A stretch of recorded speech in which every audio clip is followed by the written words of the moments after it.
sa ating tanggapan. Ang sinasabi po, si Sherilyn Gonzaga o mas kilala sa Cherry White. Lumapit po sa atin si Cherry White para ireklamo ang kanyang boyfriend na sinasabi po na mas kilala sa Boy Tapang. Ayan. Okay, malaman po natin, Idol Rafi, dahil may mga kani-kanila silang sinasabi laban sa isa't isa. May mga version sila. May mga version po sila. Mas maganda po na marinig din po natin mismo sa kanila. So parang vlogger to. Parehas vlogger po. At nag-aaway sila. Opo. Magkasintahan, magkasawa. Magkasintahan, Idol.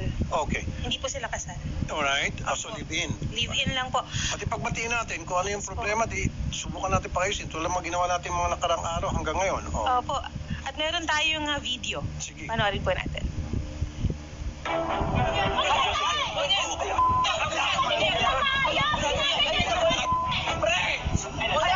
Yan po si Boy Tapang.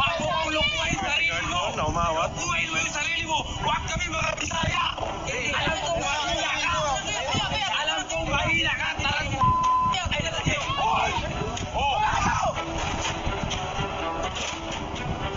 Okay. Si Ma'am Cherry White. And then mamaya, subukan natin tawagan si Boy Tapang. Ang ating purpose dito po ay para mapag-ayos sila. Tulad ng nangyari kaninang kaso bago nito. Taas mo. Magandang hapon po, Ma'am Cherry White. Hello po, magandang hapon po. Nasabi na po sa amin kanina ni Cherry yung problema at susubukan po namin, tingnan namin kung pwede natin maayos pa to.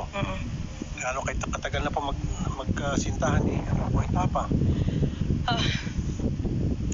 Start po nung December 13. Dito lang po, bago lang. 1 year, wala pang 1 year, Wala December po. 13. Okay.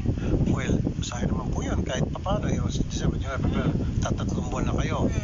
Ano mo bang pinag-ugatan ng away ninyo? Ito po kasi yun eh. Pinagbintangan ako na nag-hack po daw ako ng Facebook. Yan, nahinak ko daw po yung Facebook, which is nung isang gabi po, akala niya hinak ko yung Facebook niya, pero lahat po ng Facebook nag-log out. Nag-message siya sa akin na ipapatulpo daw po niya ako. Okay. Ngayon, yung conversation na yun, syempre naaligaga ako. Ngayon, pinost ko. Pinost ko po yung convo na ipapatulpo ko. Tapos, bigla na lang siyang nag-live sa Facebook niya. Nagsalita po siya ng mga kasiraan about sa akin. Katulad po ng walker ako, magulang ko po, adik. May matanda daw po ako. Yun po yung mga sinabi niya sa akin sa live. 1 hour po siyang naka-live. Pero pagkatapos niya, nag-usap na ba kayo, ma'am? Hindi po. Okay.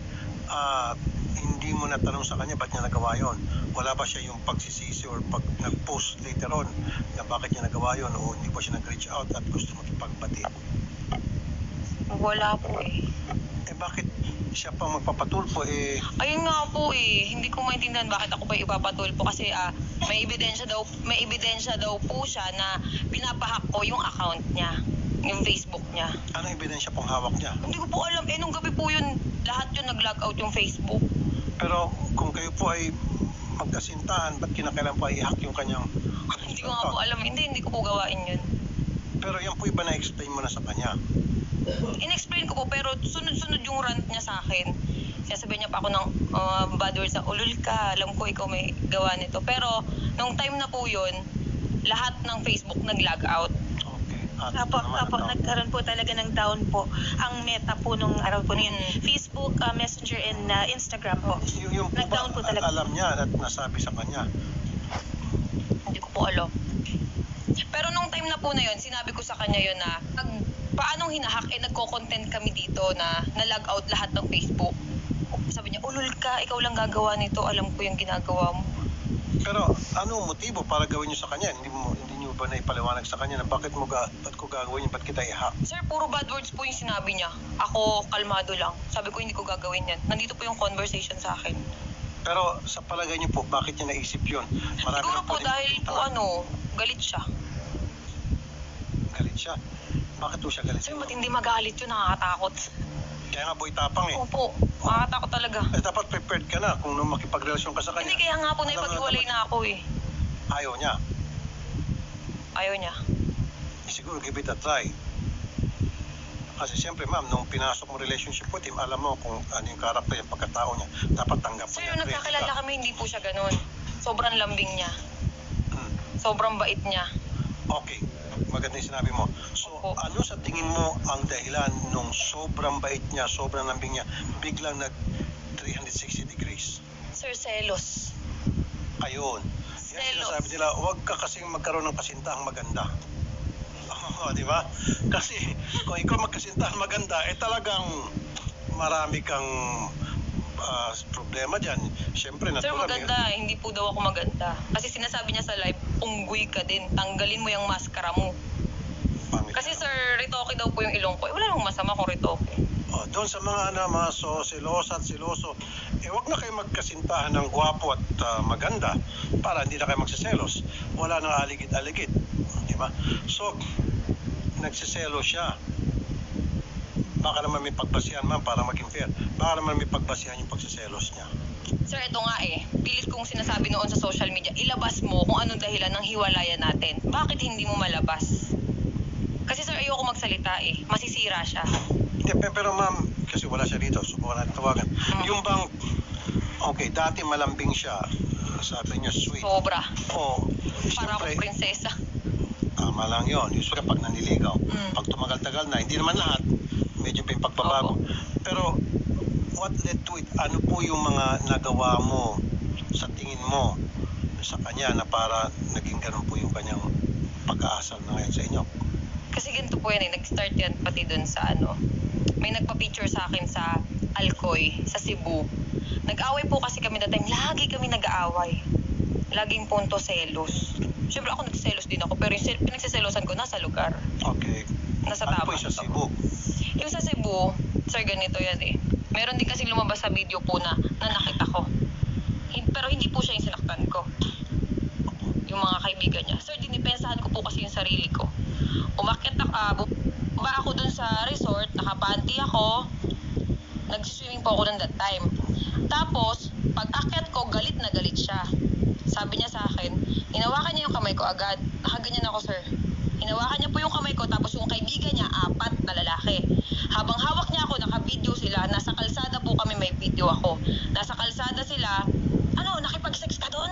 Ginaganyan niya ako, nakipag-sex ka dyan sa baba? Anong ginawa mo dyan? Sabi ko, mga followers, nagpa-picture sa akin, anong masama?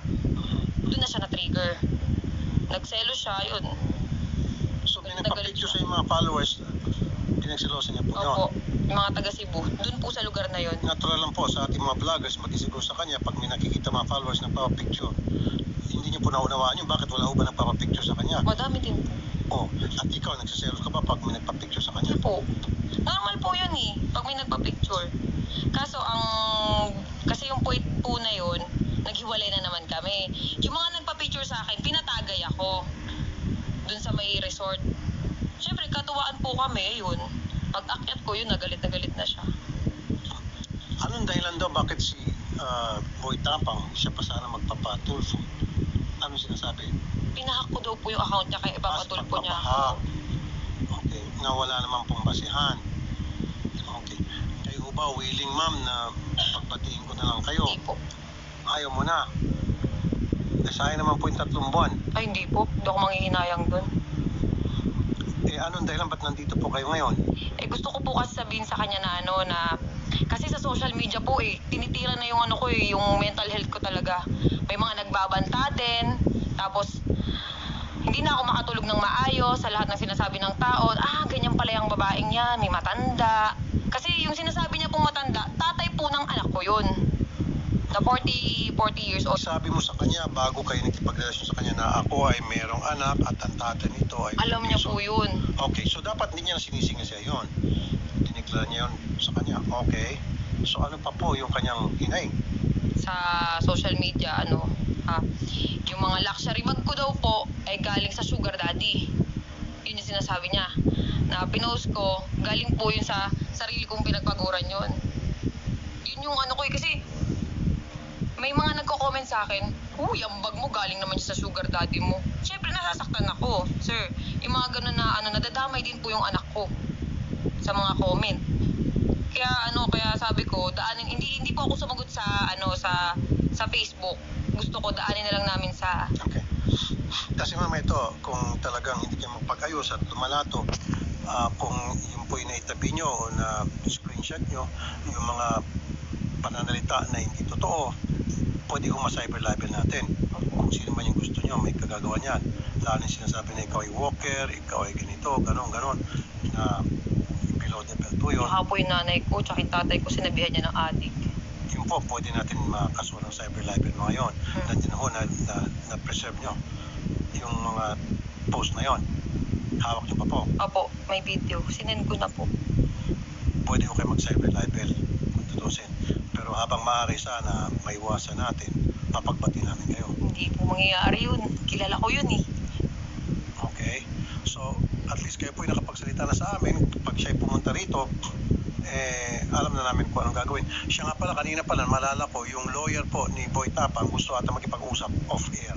So, willing ho ba kayo pagkatapos nito, pag-usapin naman kayo off-air. Sige Pero po. atang gusto sabihin yung lawyer.